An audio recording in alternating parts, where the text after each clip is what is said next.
The Houston Rockets, after losing the 2017 playoffs, decided to go out and get another star to pair with James Harden. And luckily for them, after multiple years of disappointing playoff runs with the Clippers, Chris Paul wanted out and the Rockets had the right pieces to trade for him. Immediately following the trade, the media wasted no time in hating on the move. I'm not going to, Shannon Sharp, go all the way to disaster here, but I am going to stick by what I just told you. Houston will be a little worse with CP3 than it was last year without CP3. So no third seed. What? Bro, what are you talking about, man? And while these problems may have come up later in their pairing, no one could have predicted just how dominant this team was during the 2017-2018 season. The Rockets had 65 wins, but the crazy part is that Chris Paul, James Harden, and Clint Capella only played together in 55 of those games, and they went 50-5. That's a 73 win pace. So how did they do it? Why were they so good? For one, they had a perfectly constructed roster around Harden and Chris Paul, with ample spacing and defense. Every player on this roster perfectly contributed to their style of play, which was a little controversial at the time to some people out there. Offensively, almost every possession was either in isolation, Hazonia and Harden. Harden steps back, fires. Go! Success. Look at all that space he's got to operate in. Chris Paul puts it off the glass. high pick and That roll, was Clyde Drexler. I had nothing to do with that. Oh, what a great thing here tonight.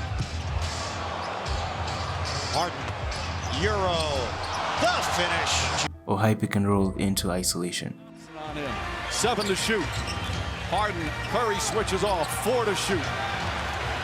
Harden shake and bake, steps back, three-pointer, bang! The offensive brilliance of James Harden one-on-one made this offensive scheme possible.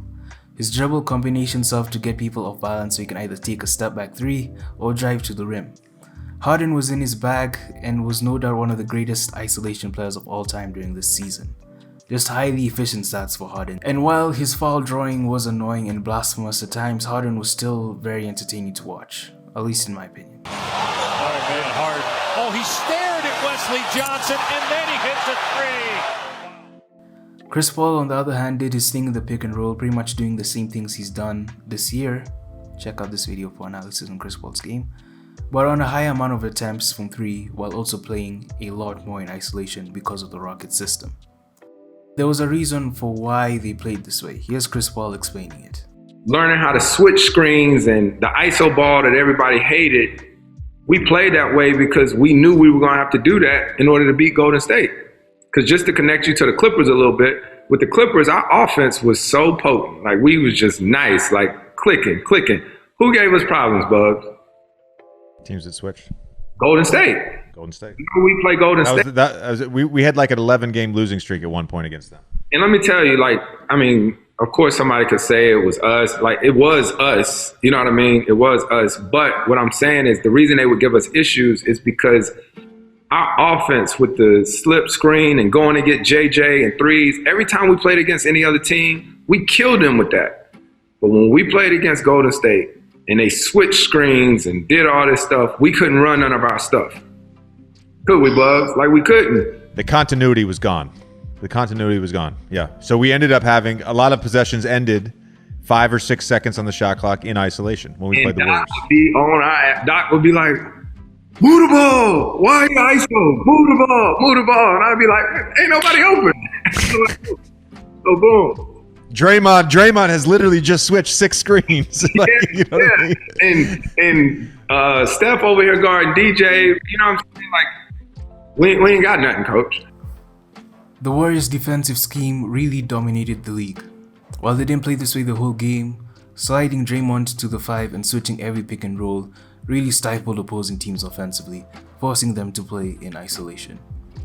So if you know you're going to play the Warriors and regular pick and roll sets won't work because of their switching, why not just play in isolation from the start of the game if they're just going to force you to play that way anyway?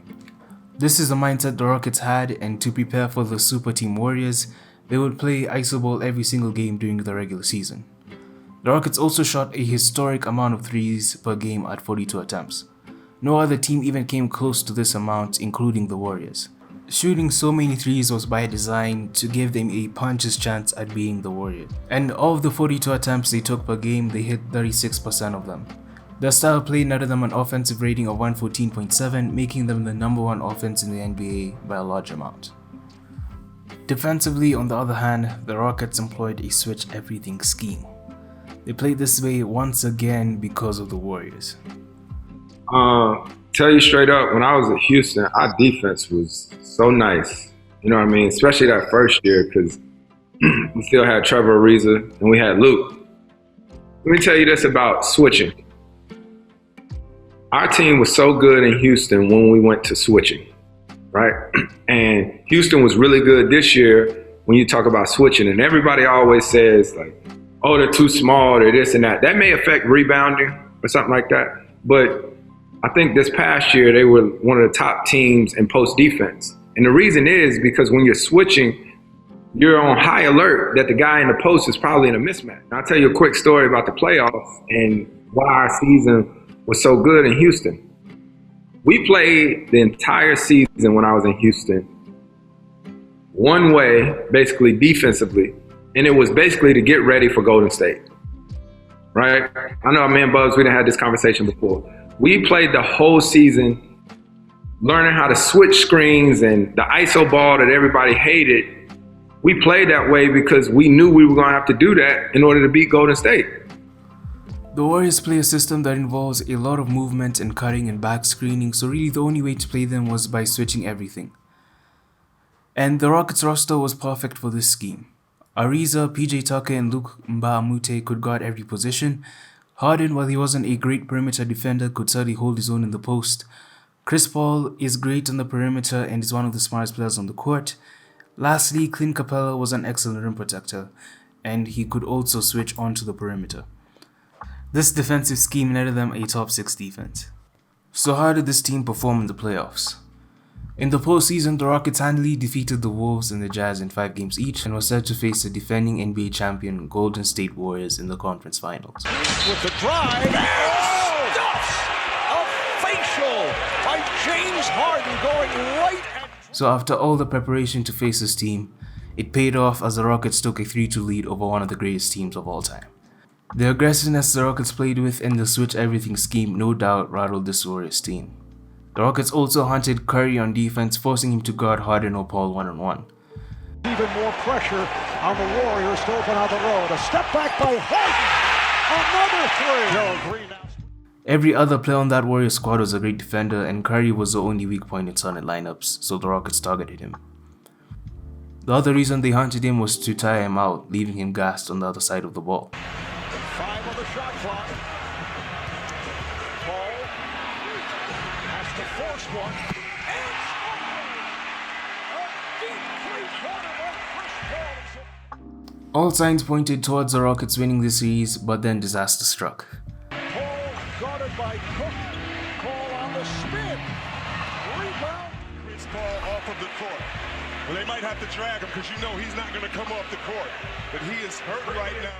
Chris Paul injures his hamstring and is ruled out for the rest of the series. The Rockets then went on to face defeat in Game 6 and 7, missing 27 consecutive threes in the process. Game 7 especially leaves a bad taste in the mouths of Rockets fans as they had some very questionable calls called against them.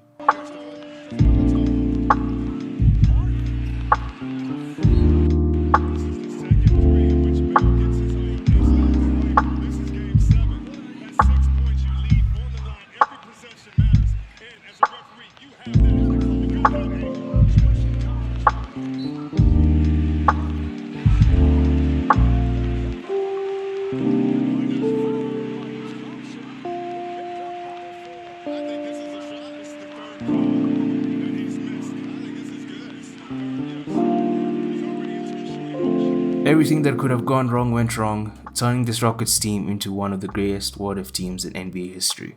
Draymond Green had this to say about this Rockets team. I don't think there was another team in the NBA that could have beaten them. Now, in saying that, you still have to beat LeBron James, which is a very tall task to do. However, I don't think there was any other team that could have beaten that Rockets team.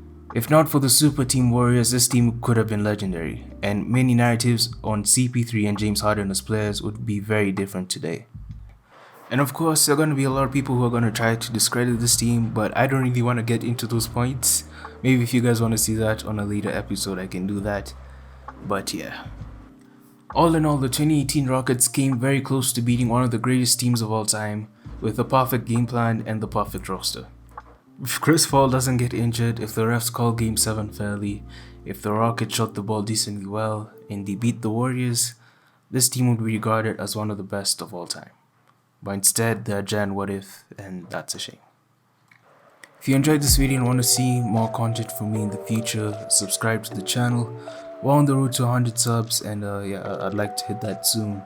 And yeah, leave a like as well, and I'll see you in the next one.